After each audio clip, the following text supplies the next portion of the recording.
নমস্কার বন্ধুরা, আপনাদের সবাইকে স্বাগত জানাই আমাদের চ্যানেলে।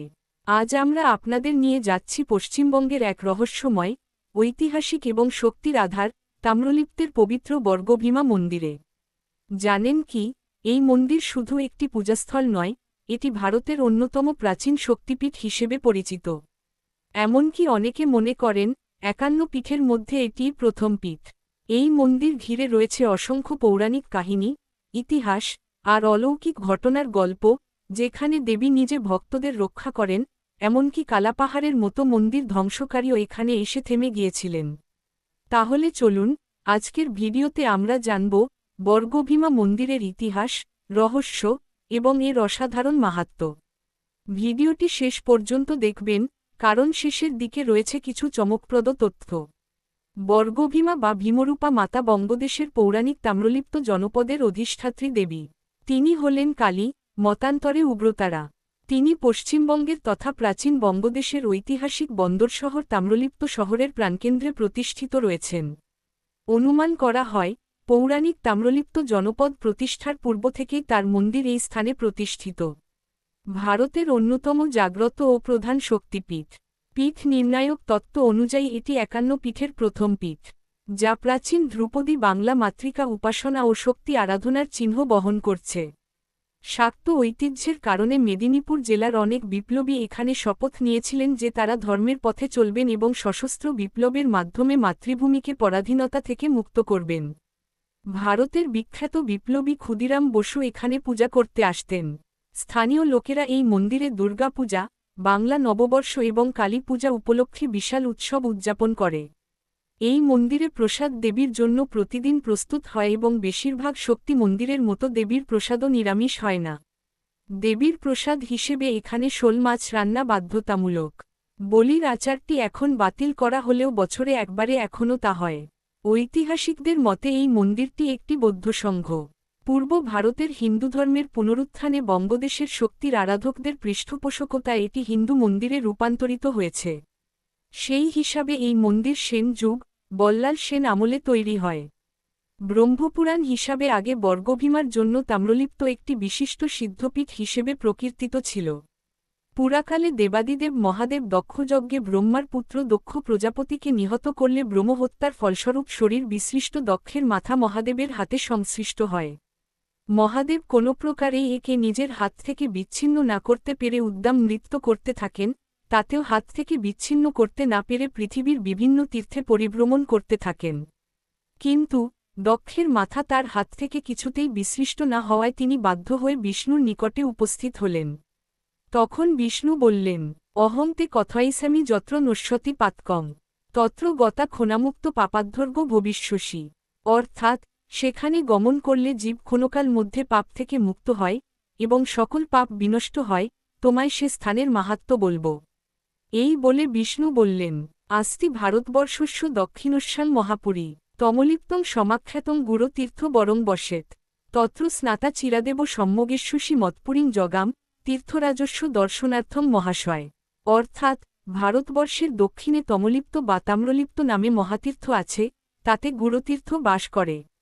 সেখানে স্নান করলে লোকে বৈকুণ্ঠে গমন করে। অতএব আপনি তীর্থরাজের দর্শনের জন্য সেখানে যান। মহাদেব একথা শুনে তাম্রলিপ্ত হয়ে বর্গভীমা ও বিষ্ণু নারায়ণের মন্দির দুটির মধ্যবর্তী সরসিনীরে অবগাহন করলে দক্ষ শির তার হাত থেকে মুক্ত হল। মহাভারতের যুগে নরপতি মাহেশ্বরাজ তাম্রধ্বজ এক ধীবরপত্নীর কাছ থেকে শোনেন এক অলৌকিক কাহিনী। সে রোজ মরা মাছ কয়েক যোজন দূর থেকে এনে বনের ভেতর এক মন্দিরের পুকুরে ডুবিয়ে মাছকে জ্যান্ত করে নেয়।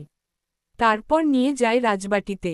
রাজা তাম্রধ্বজ সেই কাহিনী শুনে ধীবরী সমভিব্যবহারে গিয়ে উপস্থিত হলেন বনের ভেতরের সেই মন্দিরে এবং প্রস্তরময়ী দেবীকে সমহিমায় প্রতিষ্ঠা করলেন।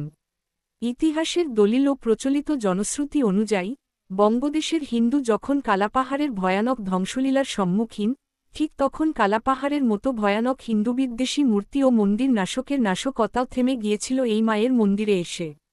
বর্তমান দেবীর উপাসক দিগের নিকট একখণ্ড পারসিক ভাষায় লিখিত দলিল রয়েছে, যেটা বাদশাহী পঞ্জ বলে খ্যাত।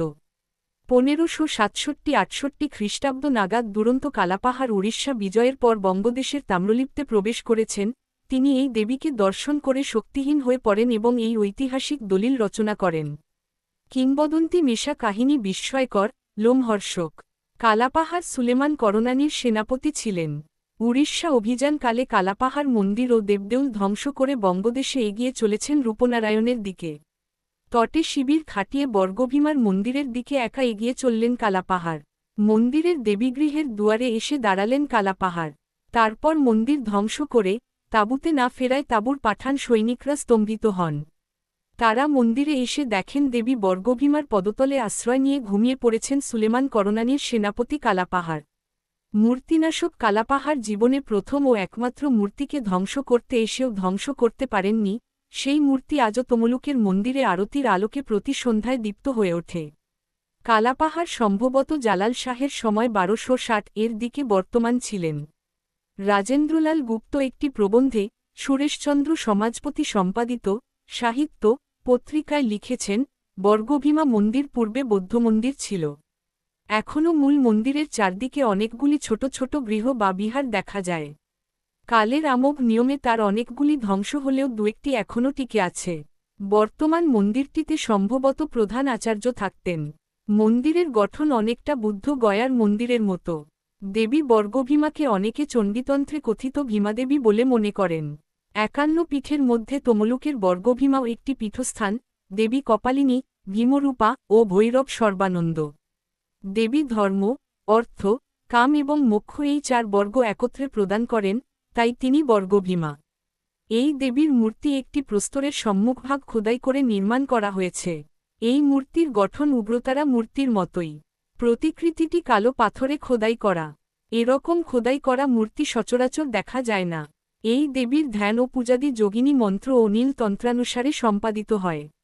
কবিকঙ্কন মুকুন্দরাম চক্রবর্তী তার চণ্ডীমঙ্গল অভয়ামঙ্গল কাব্যে এই দেবী সম্পর্কে লিখেছেন। গোকুলে গোমতীনামা তাম্রলিপ্তে বর্গভীমা উত্তরে বিদিত বিশ্বকা। এটি প্রায় 400 বছর আগের লেখা। বর্তমানে মন্দিরটির চারদিকে কিছু সংস্কার করা হলেও মূল প্রাচীন রূপটি অক্ষুণ্ণ। মন্দিরটি উচ্চতায় প্রায় 60 ফুট। এর দেওয়ালের ভেতরের প্রস্থ 9 ফুট। এটি গোল ছাদ বিশিষ্ট। মন্দিরের 4টি অংশ: মূল মন্দির, জগমোহন, যজ্ঞ মন্দির, নাট মন্দির। তবে মনে হয় মন্দিরটির সব অংশ একসঙ্গে তৈরি হয়নি।